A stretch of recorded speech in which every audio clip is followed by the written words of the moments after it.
knowing the pulse of the industry, man. Like at the end of the day, I'm a student. So at every turn I'm trying to learn, and I'm trying to get taught what this is and what that is. Who's new in Massachusetts? Who's another craft cannabis that I've never tried? I feel like I've tried every single cultivator in Massachusetts, but of course there's some that slip through the crack that are exceptionally well. You know what I mean? Welcome to the Dispensary Marketing Podcast, where we interview the top dispensary owners and experts in this space so that you can stay up to date with the latest trends and strategies that you'd otherwise miss out on. I hope you enjoyed this episode. Hey, Derrell, thanks for hopping on the Dispensary Marketing Podcast. Thanks for taking the time out of your day. Of course. Thank you for having me, man. Really excited to be on. Thank you so much for having me and wanting to talk to me. Of course. So for the audience that's listening, can you please tell them who you are, the name of your store, and where you're located? Yeah, my name is Derrell Black. I am the general manager of Mellow in Haverhill, Massachusetts. I do a lot more than just general manager work. I've been with the company from the very beginning. So we're looking to look at to do another store and in the Boston location. So when that happens, I will be transitioning to the director of retail and making sure that everything is copacetic on our end of Mellow and the brand Mellow. Nice. And what was your background before getting into this space? So before cannabis as a whole, man, I didn't have I wasn't doing anything exciting. I was working at hospitality for 10 years before this. And oddly enough, that gave me a lot of transferable skills to becoming general manager and just how I see customer service and acknowledging the Patreons and the customers that we have. And I was there for about 10 years doing at a 4-star, 5-star hotel in Boston, Massachusetts called the Fairmont Copley Plaza. So seen a lot, did a lot, and at the tail end wanted to get into something a little bit more. I hurt myself at work one day, and I had to get surgery. And one of the things that helped me in my aid to recovery was cannabis. I tried to stay away from a lot of the pills and Percocets and all of those good drugs that they was giving me. And I just wanted to transition to a more natural way of healing. So cannabis has been a big factor ever since about 2015, but it really enhanced in 2017 when I began advocating for cannabis and started and being the president of Massachusetts for Minorities for Medical Marijuana. It's a nonprofit organization, a nationally known nonprofit organization. And I was the head of Massachusetts, but also New England. So that gave me my real taste of the industry. Right. So back to the hospitality piece quickly. A few things that I talk about are, the vertical integration of skills, where, if you're kind of looking to jump from one industry to another, it might be difficult if you know nothing about the industry, but if you have no skills that are transferable into the thing that you're doing, right? So what would you say were some of the key things that you were able to transfer from hospitality to what you're doing right now? One of the first ones was customer service. Being at a 5-star hotel, customer service is demanded. It is priority. It is a high standard and a high level. It was the preparation that goes into being a five-star hotel. It was the patience that you had to have with just dealing with a whole diverse of people. You know what I mean? I've seen a lot of people with a lot of money. I've seen people with no money. So it was a big melting pot of just always treating each individual with the utmost respect and making sure that their experience was the biggest thing coming Mm-hmm. from this. What we used to say is turning moments into memories. Mm. That's one of the biggest lessons that I learned at Fairmont Copley Plaza, because there's a lot of truth in that, you know. And I have taken some of those practices from the hotel and definitely implemented them, not only here at Mellow, but where I was at prior to Mellow, which was Pure Oasis and Blackstone Valley Cannabis. So just making sure that those transferable skills were utilized: customer service, patience, making sure that there was a high level of cleanliness Mm-hmm. in our store and at the hotel. So all of those things were really the biggest key factors, and the organization, like Mm-hmm. the organizational work that I've done at the hotel really transferred over to cannabis and me running my own store. Right. So I don't want to make this all about hospitality, but I find this very interesting. And you have a bunch of experience in it, so I'm going to ask it Yes. anyways. Yeah, please. We got um, that. yeah. So 10 years of experience in hospitality, and I think a lot of people at the beginning of hospitality, especially if they're younger, they're like, "Why do I need to do this for other people when they don't treat me like the way I should be treated?" Right? Because I think a lot of people in the hospitality industry get taken for granted, right? So 100%. you're speaking a lot of very good things about how to treat customers with respect, have patience with them despite what they say. Did you always have that outlook, or was this a transformation from year 1 to year 10? Big transformation. I figured. I I figured. I would love to hear. If you have a story or two to tell about that, please go. I'm yeah, sure you have a bunch. man. um, What was a yeah. transforming time where you went from, Yeesh. quote unquote, So I'm going to not care to I actually care? yeah, so wow, that's a good question. So I started when I was about 22, Okay. about 22 years old. Maybe 20, no, younger than that, 21, 20, yeah, 21. And Um, was this your first job out of school and stuff like that? no. I've been working since I was 14 years old, Wow. man. Okay. My very first job was at Kmart in Braintree, Massachusetts. And then I'm just a hard worker, you know. Right. Right. I put my head down and I work. I worked throughout high school. Right. I worked when I went to college, and then I thought I found a career job. So I didn't do. I didn't end up finishing college and just transitioned into careers, but Hmm. Hmm. that didn't work out as well. But uh, year one was a learning experience because I was going, like I said, I was young. Hmm. I had a really decent and unusual job before the hotel, to be totally honest with you, and I was making really good money. So Hmm. life was looking a little different for me as a 19, 18, 19-year old.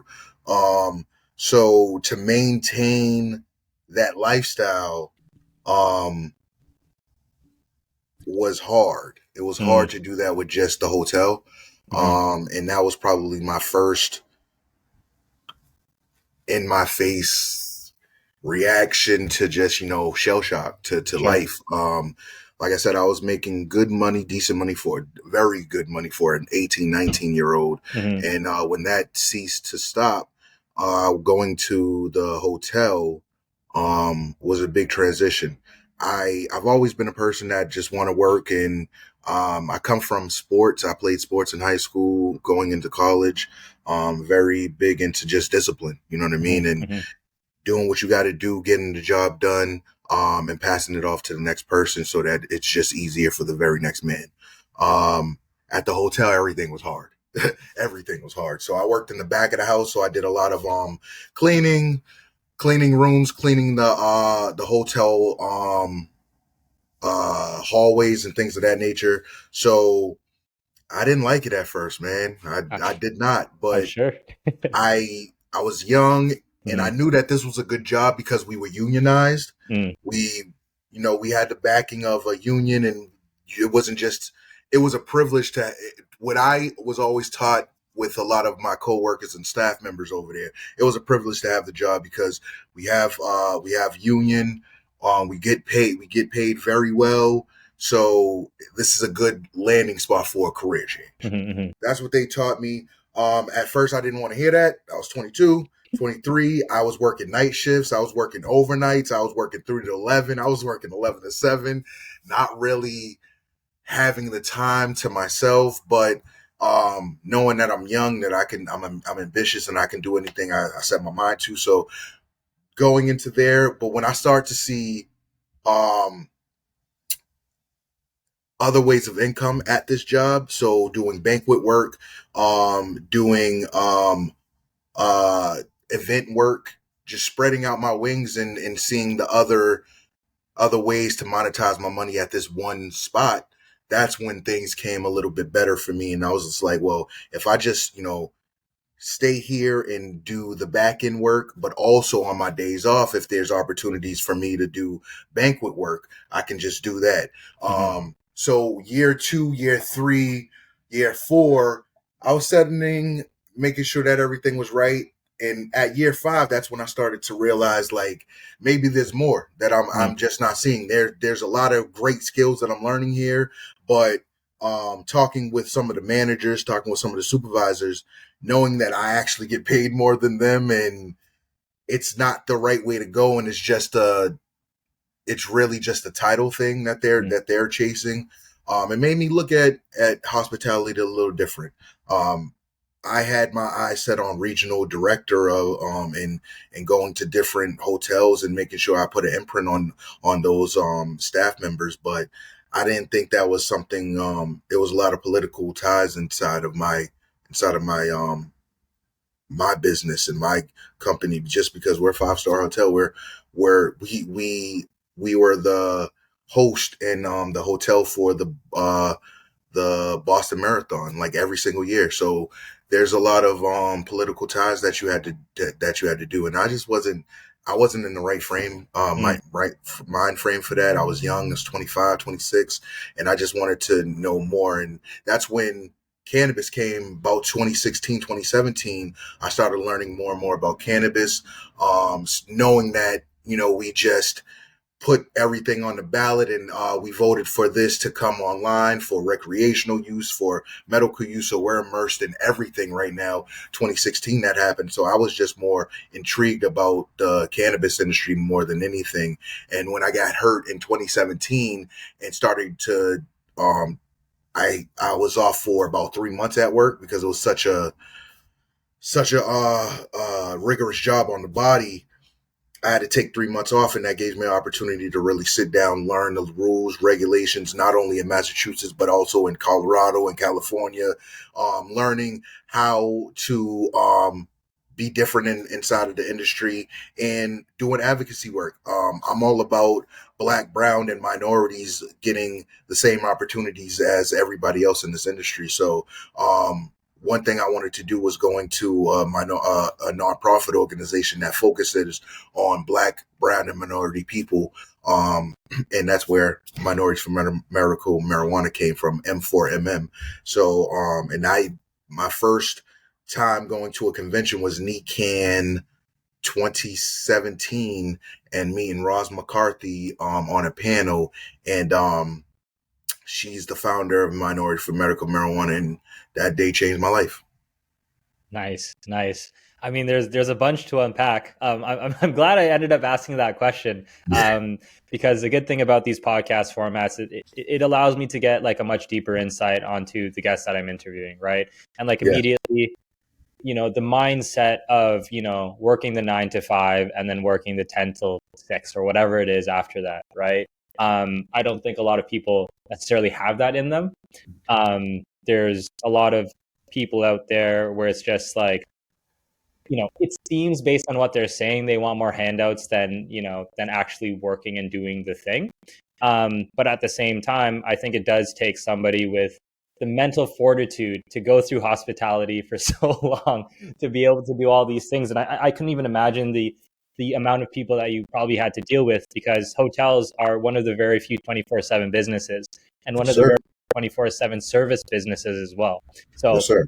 that's just like a completely crazy thing. But um, we might have to do a little part two to kind of go through. Yeah, man. I we can really dive into the hospitality, man, because Yeah, it's yeah, there's a really for me, honestly, for spending 10 years in hospitality, I look for people that are in food and beverage or right. hospitality because they know there's a certain level of customer service that needs to be unlocked Yes, working at those industries. So yes, we could definitely do a part two because there's a big deep dive into right. hospitality and the direct correlation between that and cannabis industry. 100%, 100%. So on to kind of the cannabis space now. How long have you been a part of Mellow? So I've been part of Mellow since the beginning. We've been rocking since I've been a employee of Mellow since May of 2021. Nice, We have been. I was the second employee here, and we opened our doors November of 2021. nice, nice. So I came on as somebody to hire all of the people, get our application in place, get our inspections in place, making sure that we pass all of our inspections, pass all of our necessary license um, um, uh, check boxes and all of those things. I've Mhm. done all of those. I've renewed licenses. I've done all of those things, man. Right. So this was a really good experience because it's the first time that I had hands-on experience with creating and handling the Hmm. licensing application, handling all of the hiring and the staff and all of that stuff. This is the first time I actually ingratiated my all of myself into it. Right, right. And what are your current biggest challenges in running the dispensary? Biggest challenges with running a business is the market, man. The market is it's evolving and it's changing. It feels like every single day. When I started at Pure Oasis, the first black-owned dispensary in Massachusetts, we were seeing you were getting eighths for 65 and $70. Now that's cut in half or Mhm. more, 60%. To now you can I see eighths on the menu for $16 to $20 at some places. You know what I mean? So handling the market and where it took a really big dip in such a fast time it has been the biggest challenges. But for me, in my store, we have we have original and innovative ways to combat some of those problems, man. We've just had we're coming off our best month ever in March, for our numbers as a dispensary, and we that's no short feat for a Massachusetts dispensary. If you really deep dive into some of the numbers that's going on, there's a lot of failing businesses out here, and to be on that other side is amazing, but also it comes down to luck and execution. Right, right. So then on that, what would be your main keys to running a successful dispensary? You don't have to share any secrets or anything like that, That's why I but had to ask the question again. if you were to kind of just say a couple of the main pillars, Yeah. what So would be the foundations of that? for me, being different, man. Mm, Customer service is always number one on my book. We have to service our in this industry in Massachusetts. What I've seen is that the customer service isn't where it needs to be at. So for me, that's where I take advantage. You know what I mean? I right. hire wonderful, wonderful people. I have the best team in Massachusetts. I tell everybody that. I don't believe that there's a team better than mine. And having that customer service comes with that. You know what I mean? Hmm, hmm. Also being innovative with your deals and your specials and making sure that um, you're looking out for every demographic. Hmm. We're in a tough time in America. We're a tough time in the world right now, where the economy is really suffering. So we have to make sure that we're there for the people that are taking a big hit in this economy, and making sure that there are opportunities where they can get an eighth for $15 to $16 once a week. They can Hmm. come down and do. So I'll give you one of my biggest things that I've done, and this is a me thing. No one in Massachusetts has done it. I don't care what anybody says. We run 10 1 gram pre-rolls for $40 on Wow. Tuesdays and Thursdays. So we make sure that we give an opportunity to the lower income people that they can come in on a Tuesday or a Thursday and get 10 grams of really good flour at a great price. You know what I Hmm. mean? We try to make sure that we have Aves, we have flour, all of our categories are getting satisfied with a lower priced product just so that we can service everybody.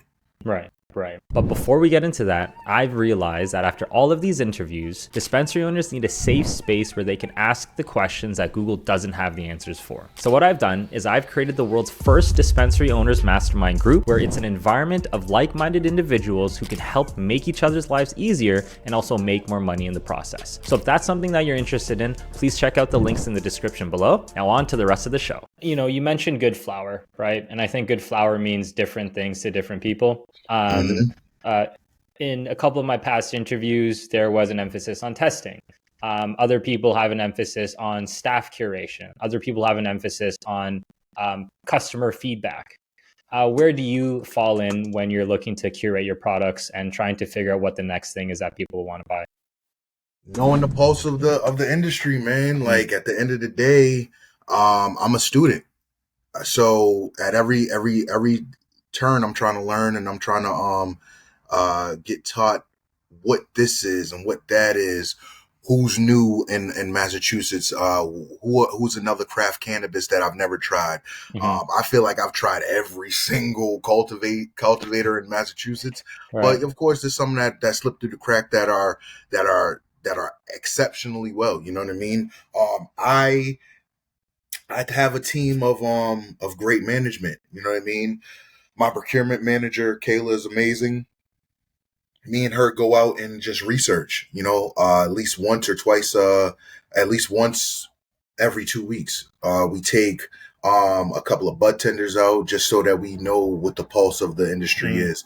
We know what this dispensary that is 5 miles from us, what they're offering and what's on their menu. We know what this person from Boston is offering and seeing what the pulse is out there. Mm-hmm. And just combining all of that and making sure that we have competitive products on our menu, and the pricing is at an all time low for some of the products that they're getting. We make sure that we have really great relationships. Man, I fostered a lot of good relationships with being a part of a nonprofit organization, and Lord and behold, a lot of those people that I have relationships with now, they're in higher positions where I'm talking to wholesalers, I'm talking to general Mm-hmm. managers, where we can, help each other out in any way we can. Right. So it's been really good with this the customer service, having a wonderful team, making sure that we have lower pricing, and doing the research, man. The research is the key point. A lot of people don't do the research out here. They don't know what the pulse is around here. I get people asking me, so what's the price of this now? What's the price of that? And you just got to do your research, and you got to be aware of what's everything that's going around in this industry because it changes very fast. Right. Sometimes nothing replaces feet on the street and actually doing the work. Right. 100%. 100%. Um, you mentioned also about you have a very good network of people, right, that you can kind of depend on. And I would love to touch on both staff, but before on that, um, vendor relationships. Yes. I think in the headlines, one of the things that you typically see is, X dispensary fails to pay X, thing for whatever products that Yeah. they buy, right? Like Yes. that's very much the only headline you see regarding dispensaries and vendor relations, right? Yes. What's your take on that? Pay your bills. I mean, gotta pay your bills, man. Gotta pay your bills. I here at Mello that's one of my biggest things. Mm-hmm. Me having a little bit of experience and coming from not only one but two other dispensaries where I operated at. paying the bills and making sure that everybody is getting paid is very important. Hmm. You can't establish good relationships if you're doing snake business. You know what I Hmm. mean? So always making sure that you're paying your bills whenever those terms are. If they're 15-day terms, 30-day terms, COD. You got to make sure that you're doing your part on your end because um, without the weed, we don't get a dispensary. You know what I Right. mean? So we have to make sure that we're fostering these relationships, and we have to understand how important these cultivators are, and we have to Hmm. make sure that they're paying their bills on time, and they're bringing out the best cannabis that they can possibly make because they're getting the back end to that. You know what I mean? And coincide with us, we're always going to get paid. You know what I mean? We get paid by the consumers. Now we have to do our part and pay the particular parties that are involved in. I've heard a lot of bad business going on, not just in Massachusetts but all over the world. You know what I mean?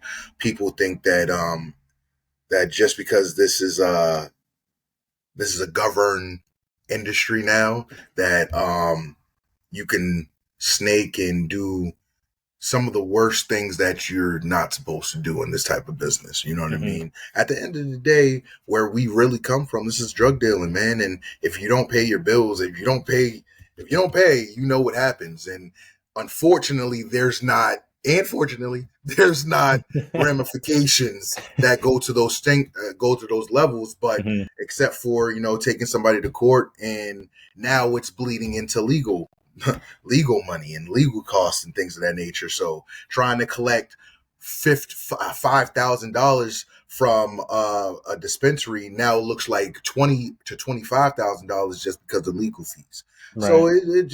it muddies all of the waters in the industry. It makes people doing good business. And for instance, me and you're at dispensary A and I'm cultivator A. I've just done business with dispensary C and they haven't paid their bills. Now it makes it look a certain way for you and Yeah. your dispensary. So we just want, and that's some of the problems that I'm having. Mm. I have no issues with payments and being on a payment plan and getting our terms in order and all of that stuff. We always pay, but the trust gets diluted when another dispensary hasn't paid in 2 or 3 months. Now I know you guys have been paying all of these, but I need COD because I have to pay my taxes, I have to pay my bills. We something just went down in one of our production rooms, we have to fix that. So I get it on all levels, but for me, all I have to say is pay your bills because you're jeopardizing everybody in this industry, not just the cultivators. Right. Right. One bad apple ruins all. You feel me? So on the staff portion, this is another kind of point of contention from the past interviews that I've done about keeping staff happy, staff churn, because at the end of the day, they are the front-facing people of your business, right? So if John, if Sarah comes in the store and John's like, "What do you want?" and is texting on your phone and all that stuff, you're going to get the bad Google review. You're not going to, get the person coming back. So how do you further incentivize? It doesn't even need to be incentivized, but how do you just ensure that your staff is just doing what needs to get done, especially the front facing staff?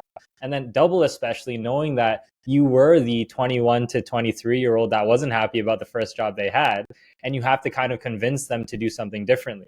Yeah. How do you manage that relationship? Um, One thing I believe in is developmental growth with all of my staff members. Mm-hmm. And here we grow within, man. We've had an opportunity to expand and grow the business and grow the company. We brought on we brought on a cultivation in December of 2022. So we were able to send a lot of those people that was here from the beginning to the farm Mm-hmm. to help out with the cultivation if that's what they like to do. A lot of people go to the farm, don't like that. That takes a very special person to go and be a cultivator. But just having those growth opportunities is very important for me and my staff. my retention rate is wonderful in here. Nice. I pay my staff really well. I make sure that if we talk, I do one-on-ones with every single one of my staff members once a quarter. You know what I mean? Just to make sure where we're at, everybody's on the same page, coming up with action plans for some of these individuals who want to grow in the company. Because I do have young people that 22, 23-year old, I just want to make some money. Mm-hmm. That's it. I Mm-hmm. like that. I like honesty. I want Mm-hmm. to know where to put you so that we can compartmentalize you and make sure that you're not getting muddied over with this other group that want to change and grow in this Mm-hmm. industry. So, always being there for growth, man. My inventory manager started off as a team lead.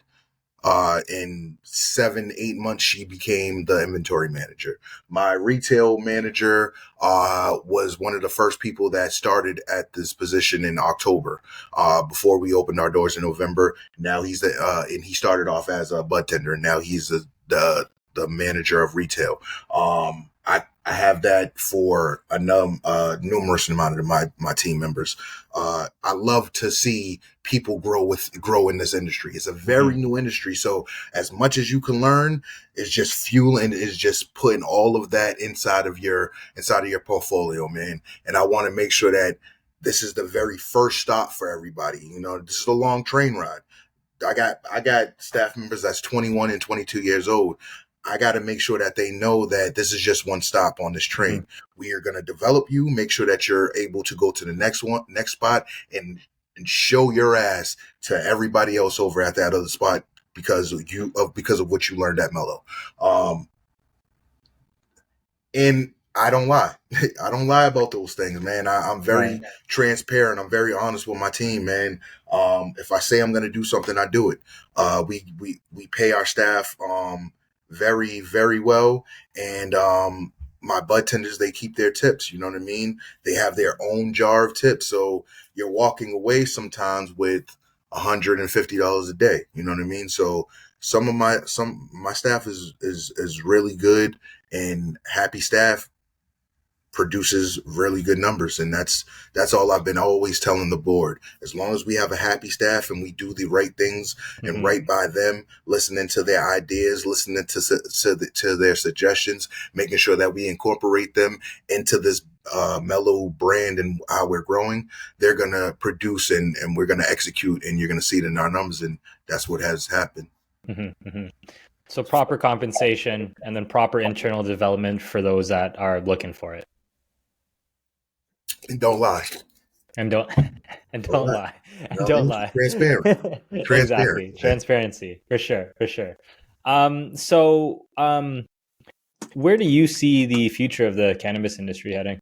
Where I see the future of cannabis, I think it's going to get oversaturated by big pharma very soon. Mm-hmm. Um, Once the descheduling of cannabis comes off, then it's going to be the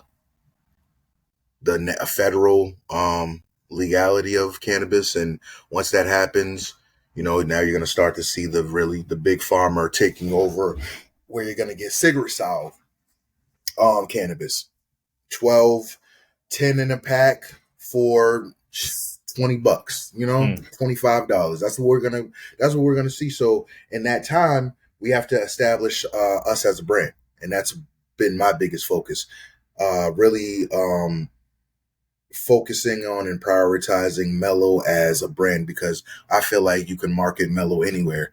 Just to give you, this is our bag right here. You know what I mean? So Nice. yeah, we're trying to market and do anything that we can.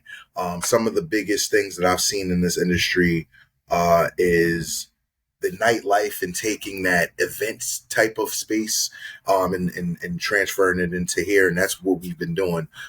We've been curating, maybe I feel like we've been curating the best events and the best parties in Massachusetts. And we've been doing that for about 2 years now. So we just had a NECAN after party that was spectacular.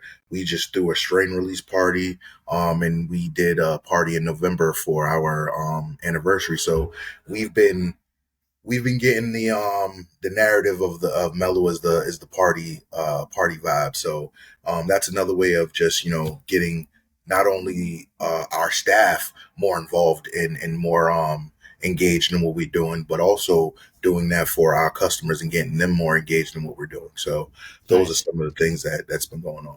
nice, nice. And what advice would you give yourself if you were to start all over again? Value me more.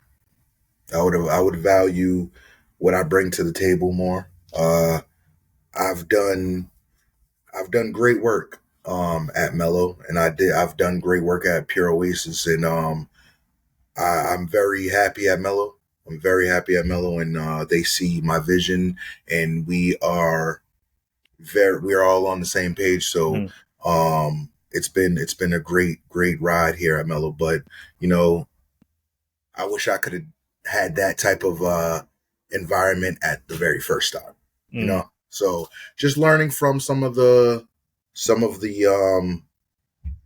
lessons and mistakes made down the line. Uh, I would say that I always wanted to be an owner of a dispensary, but that's not for everybody. Hmm. And taking a step back and looking at everything in totality, I think I made the right decision on that, just because of the oversaturation and maybe doing it in another state where it's not fully functionable and not where we're at in Massachusetts. Maybe that's the next step for me. But definitely would tell myself to, believe in yourself more and believe in what you have to offer, because I've made a couple of businesses very wealthy in the Mm. last 3 to 5 years. So um, just knowing my worth, man, knowing my worth. And Right. I would advise that to anybody, making sure that you know your worth going into anything. I know that for me, I didn't finish school. I don't have a degree or nothing like that. So I just have to, go off of experience and go off of my work ethic. And that's what I've been doing from for a long time now. So you're starting to now I'm starting to see, the fruits of my labor, honestly. So I'll tell everybody it's not always bad to take the scenic route. Sometimes Right. it's nice to, just go the route of the trees and the beautiful mountains instead of the highway. Do you feel like you wouldn't have been able to appreciate where you are if you didn't go through what you went through previously? Absolutely not. Mm. Um, if it was easy, I would be a very cocky individual, and I would think that my shit don't stink and all of those things, man. So I embrace all of the lessons that I learned. Right. Um, and it made me be the general manager, the boss I am, the creative person I am today, man.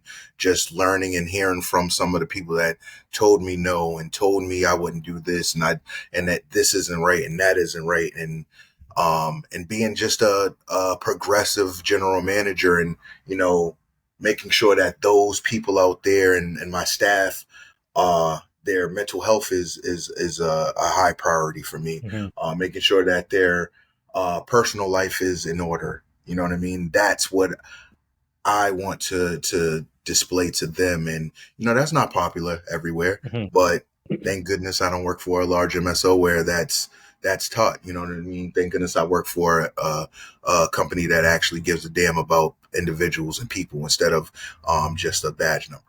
Right. Right. Right. So I do have this next little segment where there's like a little interaction between previous guests and future guests. Okay. And I ask all of my guests what question do they have for the next person that I interview.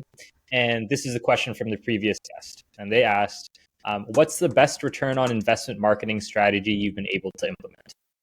My 10 for 40 deal. Hmm. I've seen a 10% increase on our, actually, I'm sorry, 20% increase on our slowest day of the week.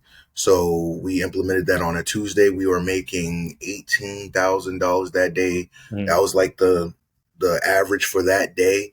And since we implemented that about 8 months ago, we've seen it go from 18 to 20 to 22, and now today we are this past Tuesday we hit 31,000.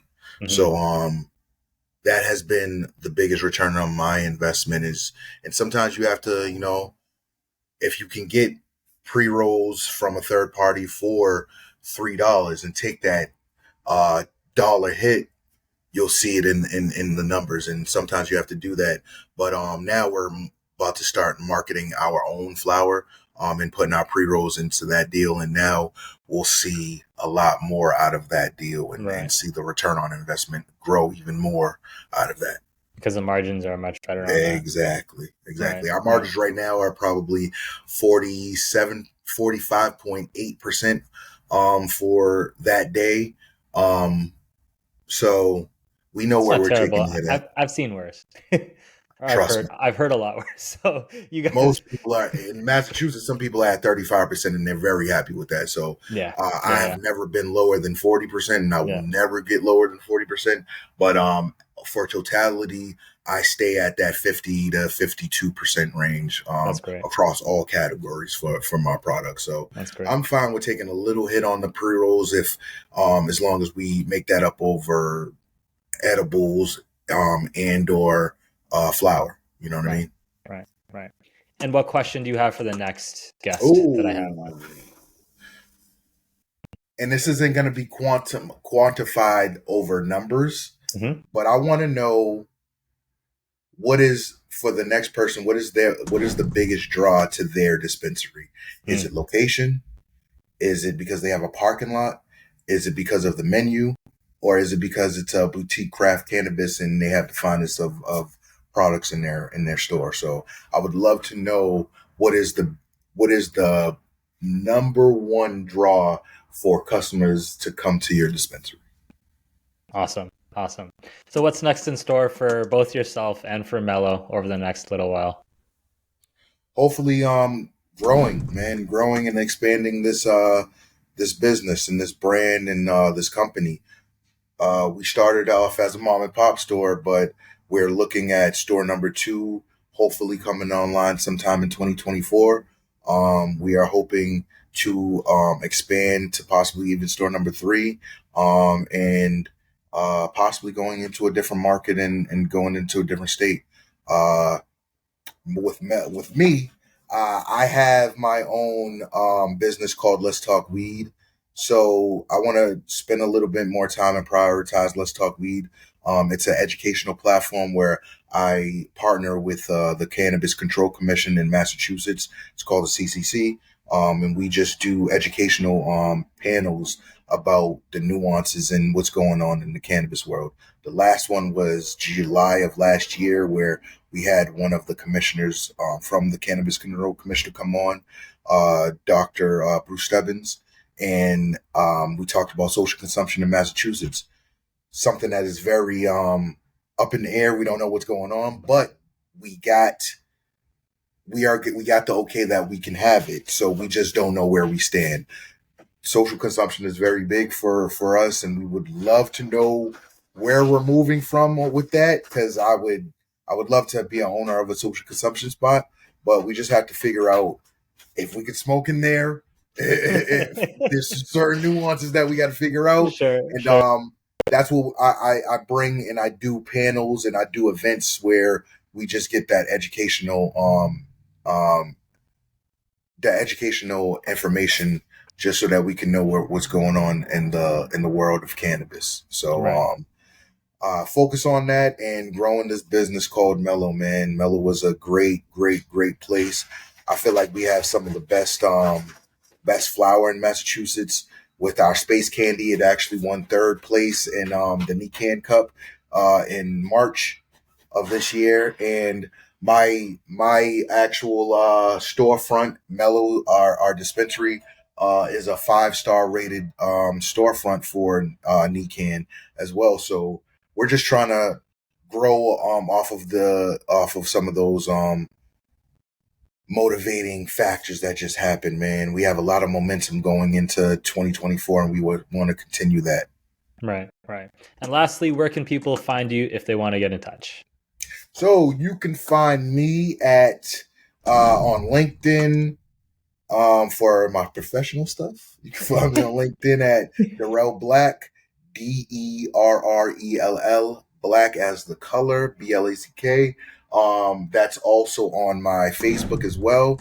For shenanigans, you can hit me up on my Instagram, Cannaman Black _. So it's CANNAMAN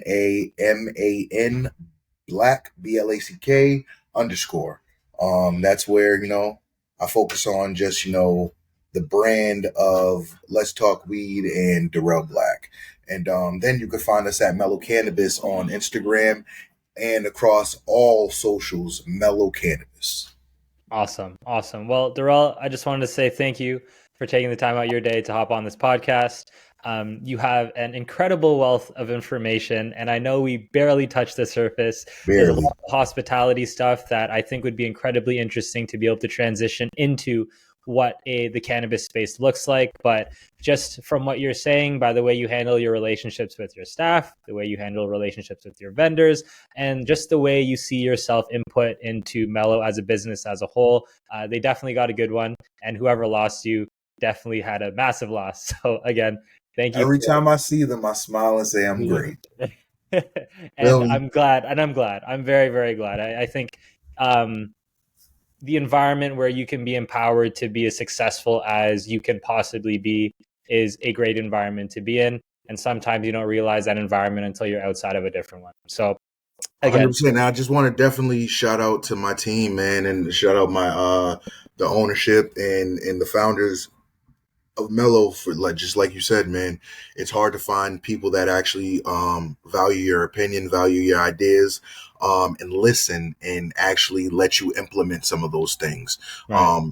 This has given me an opportunity to really know who I am as and how of an asset I am and what I can bring onto a different into other people's table. So I am gracious and appreciative of everything that Charlie Emery, Tim Riley, Eugene McCain, and the whole board at Mellow to give me the autonomy to just do what I can to make their business grow as it has been throughout the years that we've been open. So nothing but respect and gratitude to the folks at Mellow, and let's just keep going up, man. Just keep going up.